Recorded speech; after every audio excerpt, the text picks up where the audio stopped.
Hello guys, so Lolo, this is for Air Signs, Gemini, Libra, and Aquarius. Welcome dito sa aking channel. So, alamin natin guys kung anong messages, vibration, gabay, energy para sa inyong lahat. Wow! Air Signs. Air Signs, congratulations because possible ka na makatanggap ng regalo. This is financial gifts, financial offer, emotional support, unexpected blessings, ano pa ba? There's unexpected money, unexpected sudden income, parang ganun. So, you need to prepare yourself. Surprises, parang ganun. So, maraming unexpected na posibleng darating sa'yo. Air signs, Gemini, Libra, and Aquarius.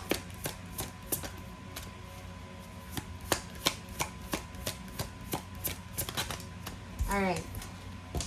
Okay, Crescent Moon. Keep moving forward. You got this. Diba? Sabi ng bara sa'yo dito, air signs, na keep moving forward. Okay? Halimbawa, kung isa ka sa mga air signs na you are feeling stagnant, yung pakiramdam mo stagnant ka, hindi gumagalaw yung buhay mo, and sinasabi ng bara sa'yo dito na minsan yung iba nagiging impatient na, nawawala na sa balanse. Sinasabi ng bara sa'yo na keep moving forward. Ano man yung pinagdadaanan mo sa ngayon, keep moving forward. You have the gift, you have the skills, you have the knowledge, you have the talent. Bakit ka matatakot? Okay? You got this, keep moving. Okay.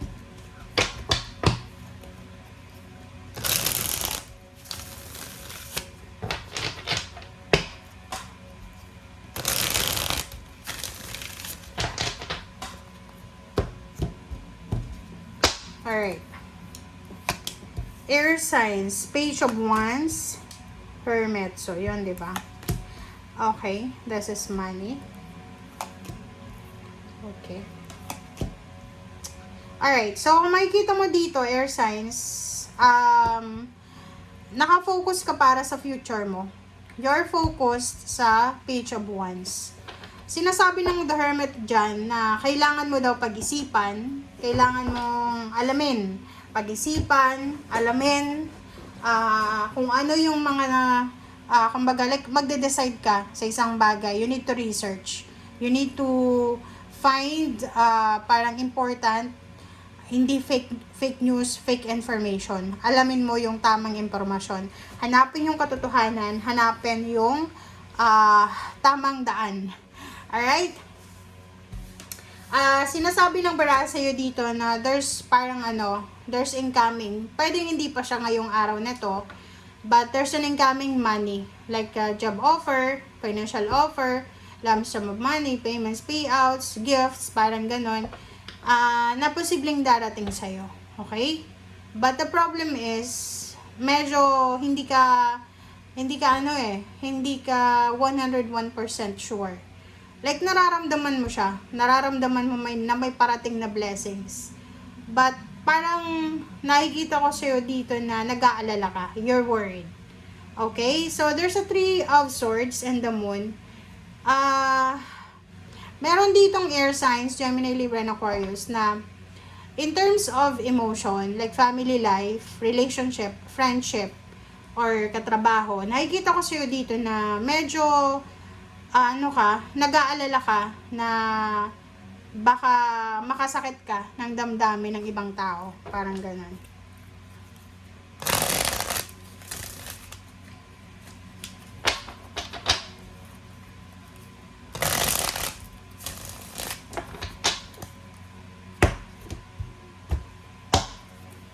Okay. Page of Wands.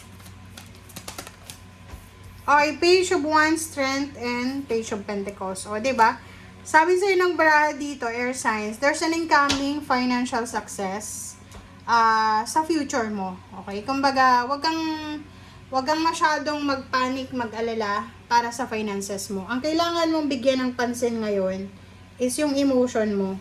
Kailangan mong bigyan ng pansin yung physical and mental health mo. Okay? Kasi, in terms of money, kung ikaw daw ay nag-aalala para sa future mo. Iniisip mo, ano bang mangyayari sa'yo sa susunod na taon? Hindi ka daw dapat nag-aalala. Okay? Oh, the Star. Sinasabi ng bara sa'yo dito, huwag kang mag-alala kasi mahahanap mo ang lahat ng daan papunta doon sa pangarap mo. Kumbaga, hindi ka dapat nag-aalala, wala kang dapat alalahanin kasi on the way ka na. On the way ka na papunta doon sa dreams mo.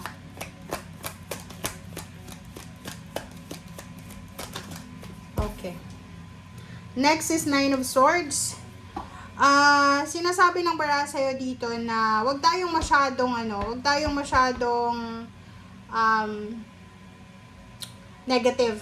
Okay? Kasi dito sa barahang to, parang halimbawa, may nag-offer sa'yo ng trabaho, may nag-offer sa'yo ng financial help, may taong nagpautang sa'yo, tapos namumroblema ka kung paano mo ibabalik yung tulong or kung ano pa man.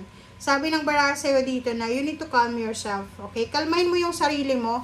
Alisin mo kung ano man yun na kinakatakutan mo. Natatakot ka eh. Diba? Sabi ng ano dito, after daw ng heartbreak, after ng heartache, there's a celebration coming. Okay? So, talagang isipin mo na bilog ang mundo. Hindi lahat ng oras malungkot ka. Hindi lahat ng oras may problema ka. Hindi lahat ng oras heartbroken ka. Hindi lahat ng oras nasa ilalim ka. There's a time na after the rain, there's a rainbow. May pag-asa. So, after daw ng heartache, there's a celebration. Alright. Okay, King of Pentacles. Oh. Diba? Huwag kang matakot. Walang rason para matakot ka. Air signs, Gemini, Libra, and Aquarius. Sinasabi ng barahan, you are gifted. You have the skills. You have the gut. Okay? You have the strength. May talino ka. Lahat nasa iyo. So, hindi ka dapat natatakot. Okay? Huwag kang matakot na maghirap, na bumalik sa dati. Huwag kang matakot na mawalan ng trabaho. Kasi, is part diba? Nasa sistema yan Kung talagang mawawala ng trabaho, meron pa naman na pwedeng, hindi lang naman iisang company ang present dito sa mundo. Like, halimbawa yung iba, diba? Parang, halimbawa, nag-OFW sila, umuwi ng Pilipinas, kasi nawalan ng trabaho doon sa bansang yun. Hindi naman ibig sabihin nawalan ka ng trabaho sa bansang yun or sa isang company doon is hindi ka na pwedeng bumalik. Pwede ka pang bumalik. Ang lawak ng mundo. Okay?